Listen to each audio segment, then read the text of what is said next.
Subscribe कीजिए आपके अपने न्यू आइडियाज़ वाईटी चैनल को और दबाइए बेल आइकॉन हमारे वीडियोस को सबसे पहले देखने के लिए। नमस्कार साथियों, स्वागत है आपका एक बार फिर से आपके अपने YouTube channel new ideas YT में। बेसिकली आज की इस वीडियो में हम लोग CSS यानी कि कैस्केडिंग स्टाइल शीट जो कि वेब डिज़ाइनिंग का पार्ट है उसके 30 इम्पॉर्टेंट MCQs डिस्कस करने वाले हैं। So let's start. देखते हैं सेशन का पहला question and this is CSS stands for. CSS का पूर्ण रूप क्या होता है? Cascading style sheet, cascading sheet style, cascading simple style या फिर इनमें से कोई नहीं। तो आपको CSS का फुल फॉर्म बताना है। तो CSS का full form cascading style sheet या फिर कैस्केडिंग स्टाइल शीट्स होता है, जो कि आपको दिख रहा होगा ऑप्शन नंबर ए में, and that is cascading style sheet. तो इस केस में option number A correct answer हो जाएगा। Next question number second, if you want to align text to the right side of an block element in cascading style sheet then which of the following property would you use. अगर आपको किसी text का align right side में set करना है तो उसके लिए आप CSS की कौन सी प्रॉपर्टी का यूज करेंगे? ऑप्शन है right line, justify, left line या फिर टेक्स्ट अलाइन। तो बिल्कुल सही है। अगर आप लोगों को टेक्स्ट का अलाइन चाहे वो सेंटर हो, लेफ्ट हो, राइट हो या फिर जस्टिफाई हो करना हो तो उसके लिए आपको CSS में एक प्रॉपर्टी मिलती है and that is text align. तो option number question number second में आप ऑप्शन नंबर डी टिक करेंगे। Next 3, if you want to hide an element which value will be used for display property. अगर आप HTML के किसी element को hide करना चाहते हैं, छिपाना चाहते हैं, तो उसके लिए आप डिस्प्ले प्रॉपर्टी में कौन सी वैल्यू पुट करेंगे? ब्लॉक, हिडन, नन या फिर इनलाइन। सो गाइस, अगर आप लोगों को किसी भी कंटेंट को हाइड करना है HTML में तो उसके लिए आप यूज़ करते हैं डिस्प्ले प्रॉपर्टी एंड इसकी वैल्यू आप यूज़ करेंगे ब्लॉक। फॉर एग्जांपल हमारे पास यहाँ पर एक कोड है जिसमें एक सिंपल सा टेक्स्ट है और यहाँ पर एक इमेज लिंक है। अगर मैं इसको ओपन करके दिखाऊं तो आप देखेंगे कि प्रेजेंट टाइम में जो ब्राउज़र है उस पर ये main.jpeg ये इमेज शो कर रही है। मेरी रिक्वायरमेंट ये है कि जो ये इमेज है ये हाइड हो जाए, तो इसके लिए आप लोगों को यहाँ पर डिस्प्ले प्रॉपर्टी का यूज़ करना होगा। तो चूंकि हम लोग CSS के सामने काम करने वाले हैं तो हम लोग सबसे पहले यहाँ पर लिखेंगे स्टाइल एट्रीब्यूट, क्योंकि अगर आप लोग इनलाइन CSS यूज़ करते हैं तो उसके लिए आप स्टाइल एट्रीब्यूट का यूज़ करते हैं। देन यहाँ पर डिस्प्ले एंड इसकी वैल्यू हमने कर दिया है नन। तो इससे क्या होगा, जो कंटेंट जिस पे आपने अप्लाई किया है वो कंटेंट डिस्प्ले नहीं होगा। इसको हमने सेव किया और पेज को हमने किया रिफ्रेश, तो आप देखेंगे जो इमेज थी वो गायब हो चुकी है, क्योंकि हम लोगों ने जो इमेज है उसकी डिस्प्ले प्रॉपर्टी नन कर दी है। अगर वापस से लाना है तो या तो आप इसे रिमूव कर दीजिए या फिर आप यहाँ पर इनलाइन या ब्लॉक को यूज़ कर सकते हैं। तो हमने यहाँ पर लिख दिया है ब्लॉक, तो आप देखेंगे जो इमेज थी वो वापस से आ चुकी है। तो अगर किसी कंटेंट को हाइड करना है तो उसके लिए डिस्प्ले की जो प्रॉपर्टी है, जो डिस्प्ले है उसकी वैल्यू आपको नन रखनी पड़ेगी। तो इस केस में option number C is the correct answer. Next question number 4, extension of CSS file is. जो CSS की फाइल होती हैं उनका फाइल एक्सटेंशन क्या होता है? .css, .style, .psd या फिर .htm। तो बिल्कुल सिंपल है, CSS की फाइल का फाइल एक्सटेंशन .css होता है, जबकि जावास्क्रिप्ट की फाइल का फाइल एक्सटेंशन .js, पाइथन की फाइल का .py, सी लैंग्वेज की फाइल का .c, PHP का .php, जबकि जो फोटोशॉप की फाइल होती है उसका by default file extension .psd होता है। वहीं HTML फाइल का फाइल एक्सटेंशन .htm या फिर .html होता है। तो ये आपको ध्यान रखना है। तो इसमें क्या आ जाएगा? ऑप्शन नंबर ए .css। चूँकि आपके सिलेबस में फोटोशॉप भी है तो आपको बताना है कि जो .psd है इस PSD का फुल फॉर्म क्या होता है, इसका आंसर आपको कमेंट करना है। Next question 5, by default text align is set to. जो आप लोग कंटेंट तैयार करते हैं, वेब पेज क्रिएट करते हैं, उसमें जो टेक्स्ट होता है उसका बाय डिफ़ॉल्ट अलाइन क्या होता है, यानी कि वो बाय डिफ़ॉल्ट स्क्रीन पे किस साइड में शो करता है, राइट में, लेफ्ट में, सेंटर में या कहाँ पर। तो आप जानते हैं कि जो भी आप लोग टेक्स्ट लिखते हैं वो आपका बाय डिफ़ॉल्ट लेफ्ट साइड में ही शो होता है, यानी कि उसका टेक्स्ट अलाइन लेफ्ट होता है। जैसा कि आप यहाँ पर देख पा रहे हैं कि ये बाय डिफ़ॉल्ट जो टेक्स्ट है वो लेफ्ट साइड में शो हो रहा है। तो इसमें आप क्या टिक करेंगे, option number B, B is the correct answer. तो हमने इसको भी यहाँ से टिक कर दिया है।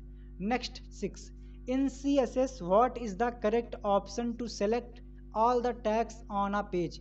मान लीजिए आपके पास कोई HTML पेज है, उसमें कई सारे पैराग्राफ हैं, आप एक ही बार में उन सभी पैराग्राफ को सेलेक्ट करना चाहते हैं, तो उसके लिए आप सिंटैक्स क्या लिखेंगे। तो बिल्कुल सही है, आप यहाँ पर टाइप सेलेक्टर का यूज़ करेंगे, यानी कि सबसे पहले आपको लिखना होगा टैग एंड उसके बाद जो कर्ली ब्रैकेट है उसके अंदर आप प्रॉपर्टी डिफाइन कर देंगे।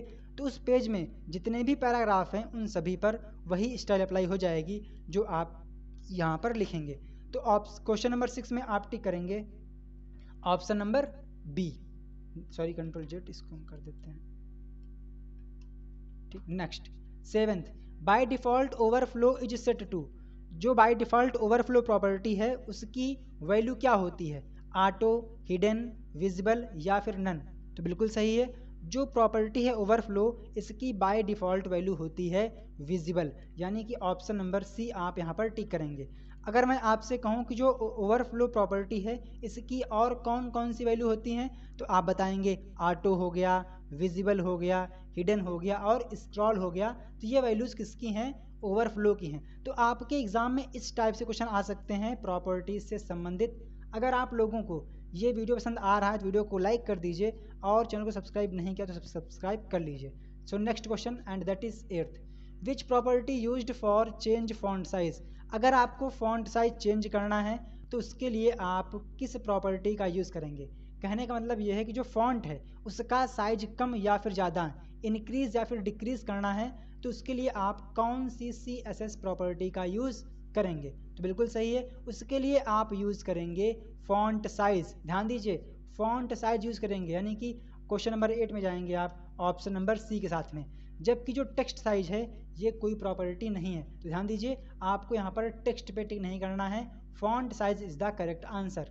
Next, 1 EM is equal to.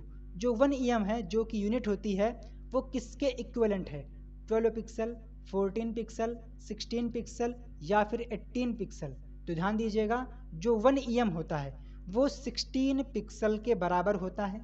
कहने का मतलब ये है कि हम ये कह सकते हैं कि जो आपका 1 EM है इसमें ये 16 पिक्सल के बराबर होता है और एक EM में 14 पॉइंट होते हैं। कहने का मतलब मेरा ये है कि एक EM, 16 पिक्सल और 12 PT ये तीनों इक्विवेलेंट होते हैं, यानी कि एक EM में 16 पिक्सल या फिर 12 पॉइंट जिसको हम बोलते हैं PT होते हैं। तो ये भी आपको ध्यान रखना है। Next, the total number supported by colour name in CSS। जो CSS है वो कितने कलर नेम को सपोर्ट करता है, 120, 6, 12 या फिर 140। तो ध्यान दीजिए, कलर नेम का मतलब होता है जैसे आपका ग्रीन हो गया, ब्लू, ब्लैक, तो इनको हम बोलते हैं कलर नेम। तो जो CSS है वो कितने कलर को सपोर्ट करता है, तो आपको आंसर टिक करना है 140, यानी कि जो CSS है वो 140 कलर्स को सपोर्ट करता है। Next 11th, has is used in which of the following selector. कि जो हैज सिंबल है उसका यूज़ हम लोग किस सेलेक्टर के लिए करते हैं, क्लास, ID, एट्रीब्यूट या फिर यूनिवर्सल। तो ध्यान दीजिए, जो आपका डॉट होता है उसको हम यूज़ करते हैं क्लास सेलेक्टर के लिए, जबकि जो हैज है इसका यूज़ हम लोग ID सेलेक्टर के लिए करते हैं। तो इसमें क्या जाएगा, ऑप्शन नंबर बी। जबकि यूनिवर्सल सेलेक्टर के लिए हम लोग स्टार जिसको बोलते हैं एस्ट्रिस्क, इसका यूज़ करते हैं। तो इसमें क्या जाएगा, option number B. Next, which HTML attribute is used to define inline style. अगर आप लोगों को इनलाइन स्टाइल डिफाइन करनी है तो उसके लिए कौन से HTML एट्रीब्यूट का यूज़ करेंगे। तो मैंने आपको भी दिखाया था कि जब भी आपको इनलाइन स्टाइल अप्लाई करनी हो तो उसके लिए हम लोग स्टाइल एट्रीब्यूट का यूज़ करते हैं। तो इसमें क्या जाएगा, ऑप्शन नंबर डी, स्टाइल होगा ना कि स्टाइल्स। तो इसमें क्या टिक करेंगे आप, option number D, style is the correct answer. Next, in P border 5 pixel double red.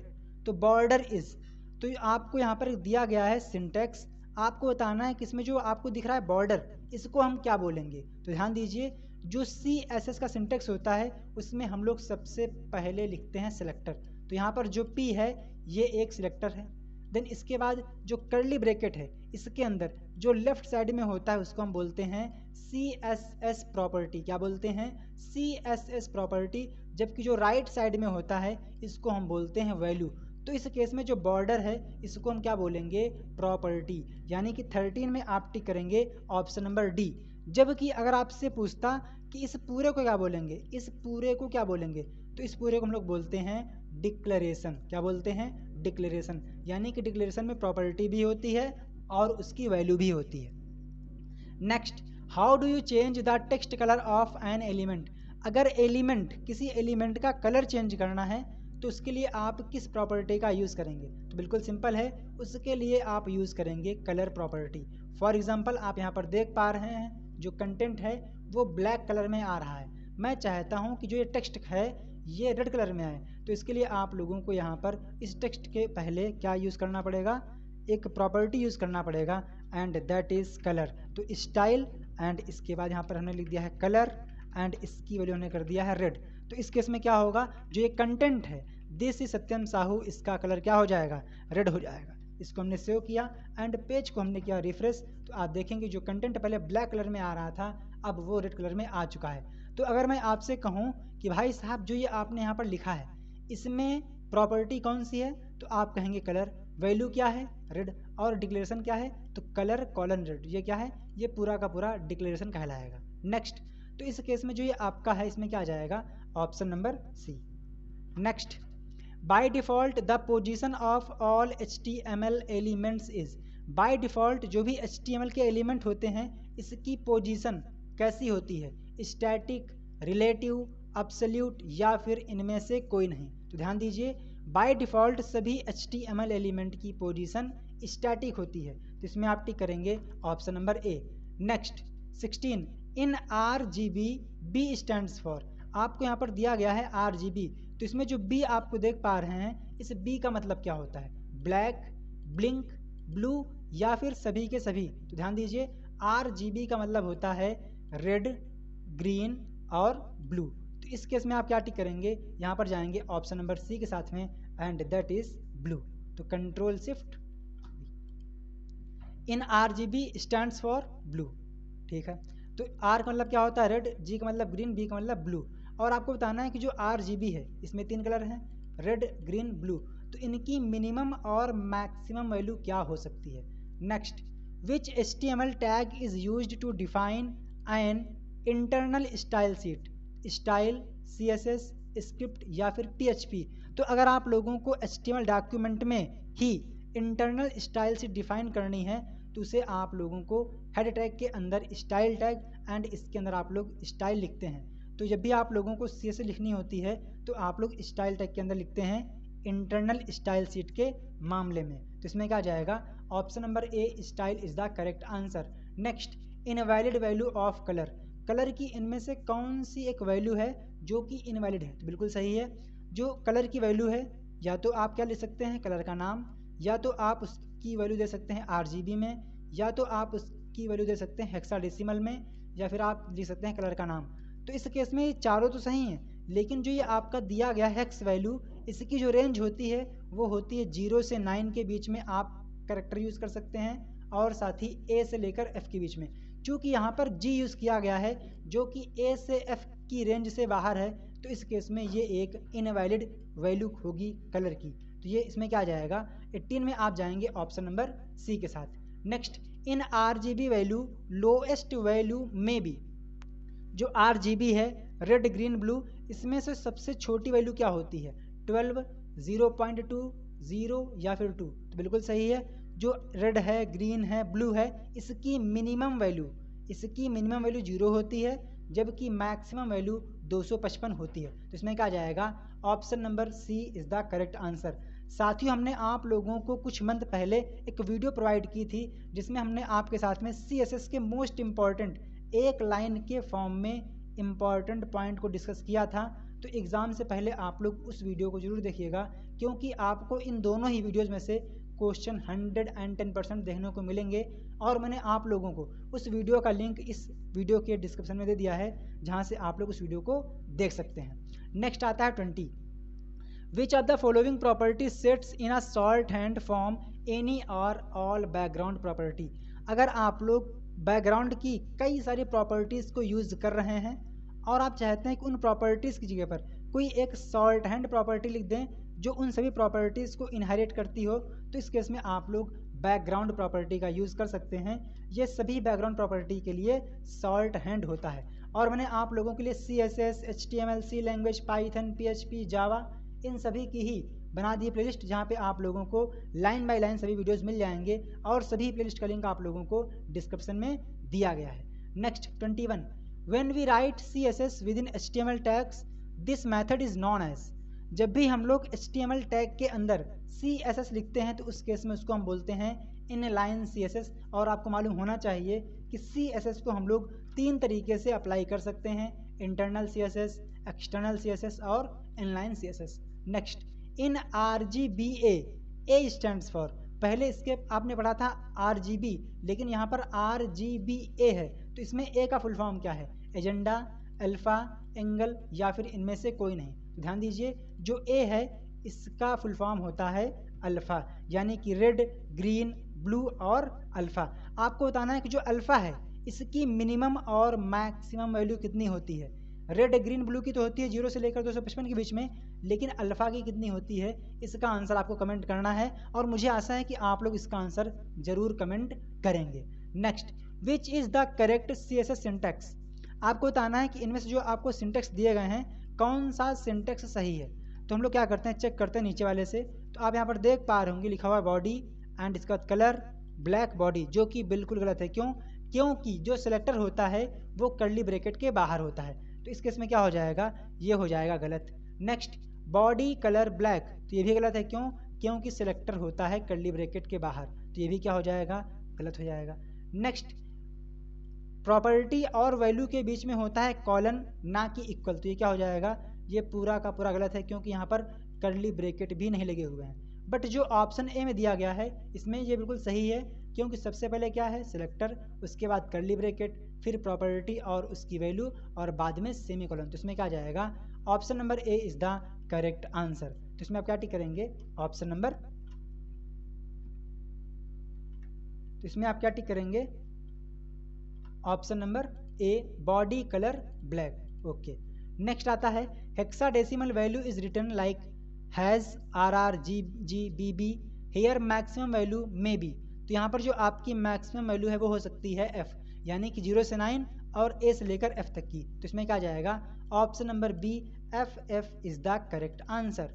Next, which of the following property is used to make a font italic और oblique, कि इनमें से कौन सी प्रॉपर्टी है जिसकी help से हम लोग फॉन्ट को इटैलिक या फिर ऑब्लिक बना सकते हैं। तो इसके लिए आप लोग यूज़ करते हैं and that is font style. क्या यूज़ करते हैं, फॉन्ट स्टाइल। तो इसमें क्या जाएगा, option number B is the correct answer. Next, in a example of attribute selector, तो जो आपका एट्रीब्यूट सिलेक्टर है उसमें हम लोग कुछ लिखते हैं इस टाइप से, सबसे पहले सिलेक्टर का नाम एंड इसके बाद जो उसकी एट्रीब्यूट है वो लिखते हैं। तो आपने पढ़ा होगा लिंक के साथ हम लोग यूज़ करते हैं टारगेट। तो टारगेट क्या है, टारगेट एक एट्रीब्यूट है। तो आप यहाँ पर देख पा रहे होंगे पहले क्या है, टाइप सिलेक्टर है, इसके अंदर यहाँ पर एट्रीब्यूट भी यूज़ किया गया है, तो ये आपका हो जाएगा एट्रीब्यूट सिलेक्टर। अब देखिए जो ये आपने लिखा है सिलेक्टर, तो ये उसी एलिमेंट को सिलेक्ट करेगा जिसका टाइप क्या है A, उसका एट्रीब्यूट टारगेट है और उसकी वैल्यू सेल्फ है। तो जहाँ जहाँ पर उसको ये मिलेगा वहाँ पर वो अप्लाई कर देगा जो आपने इसके अंदर डिक्लेरेशन दिया होगा। तो इसमें क्या जाएगा, option number C is the correct answer. Next 27, which symbol is used to make comment, कि अगर आप लोगों को CSS में कमेंट बनानी है तो उसके लिए आप किस सिंबल का यूज़ करेंगे। पहला आपको दिया गया कुछ इस टाइप से, दूसरा ये ऑप्शन है, तीसरा ये, चौथा ये।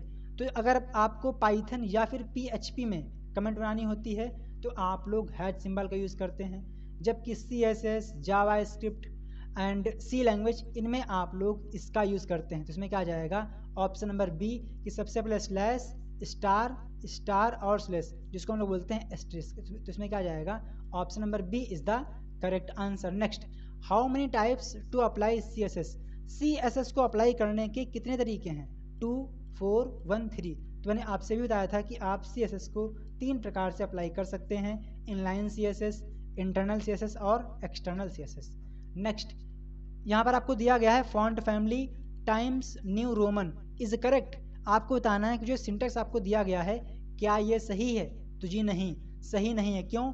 क्योंकि कहा गया है आपसे कि अगर कोई फॉन्ट फैमिली है जिसमें एक से अधिक वर्ड हैं तो उस फॉन्ट फैमिली के नाम को हमेशा डबल कोट्स के अंदर रखते हैं। चूंकि यहाँ पर डबल कोट्स नहीं लगा है तो इस केस में यहाँ पर क्या आएगी, एरर आएगी, यानी कि ये क्या है, ये एक इनकरेक्ट स्टेटमेंट है। बट अभी क्या हो गया है, ये सही हो गया है। क्यों? क्योंकि जो फॉन्ट फैमिली थी इसमें 3 वर्ड थे, तो जब भी एक से अधिक वर्ड होते हैं तो उसे हम लोग हमेशा डबल कोट्स के अंदर रखते हैं। तो इस केस में जो ये आपका ऑप्शन है ये हो जाएगा फॉल्स, क्योंकि यहाँ पर इसको डबल कोट्स के अंदर नहीं रखा गया है।